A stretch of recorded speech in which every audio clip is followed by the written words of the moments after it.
India கூட்டணியில திரு ராகுல் காந்தி அவர்களை முன்னிறுத்தி நடத்துகிட்ட இந்தியா கூட்டணியில இதனுடைய மாடல் வேற. இந்த மாடல் என்னன்னா, நீங்க முகேஷ் சானியோட ஸ்டோரியை நான் தான் சொன்னேன். என்னன்னா, ராகுல் காந்தி அவர்களுடைய அப்ரோச் என்னன்னா, நம்மளுக்கு மரியாதை கொடுத்தாங்கன்னா அவங்களுக்கு அதை விட மரியாதை நம்ம கொடுப்போம், நம்மளுக்கு இடம் கொடுத்தாங்கன்னா அவங்களுக்கு அதை விட இடம் கொடுப்போம். நம்ம கிடையாது முக்கியத்துவம், நம்ம கூட்டணி முக்கியத்துவமானது, இந்தியா கூட்டணி.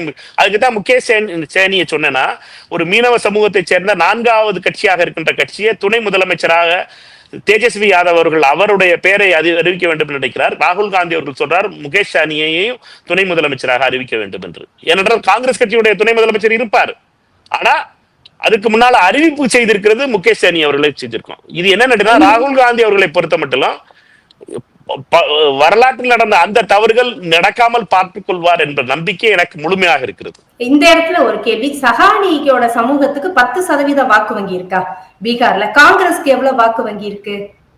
அதனால கூட இந்த முடிவு இருக்குமா? காங்கிரஸ் முகேஷ் சஹானிக்கு பீகார்ல முகேஷ் சஹானியோட சமூகம் 10% வாக்கு வங்கி, மீனவ மகன். காங்கிரஸ் உடைய வாக்கு வங்கி இங்க பீகார்ல என்ன? அதனால கூட சஹானிய துணை முதல்வர் ஆக்குறதுக்கான வாய்ப்பு இருக்கான்னு கேட்கிறேன். காங்கிரஸ் கட்சிக்கு இங்க 10% வாக்கு இருக்கு. கடைசியா காங்கிரஸ் தனித்து விடப்பட்டு தனித்து நின்ற தேர்தல் என்பது 2010 தேர்தல். அப்ப 10% வாக்குகளை காங்கிரஸ் கட்சி பெற்றது. 4 நாடாளுமன்ற சட்டமன்ற உறுப்பினர்களை பெற்றோம். அப்ப ஆர்ஜேடி 24 சட்டமன்ற உறுப்பினர்கள் தான் பெற்றாங்க.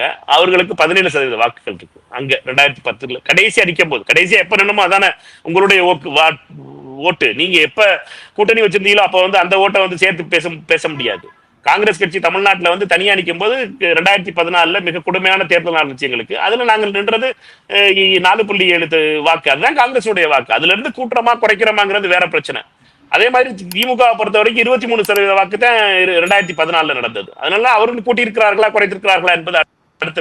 இன்னொன்னு, தமிழ்நாடுலயும் 2021 சட்டமன்ற தேர்தலில் காங்கிரஸ் கட்சியுடைய வாக்கு வங்கி 4.27%.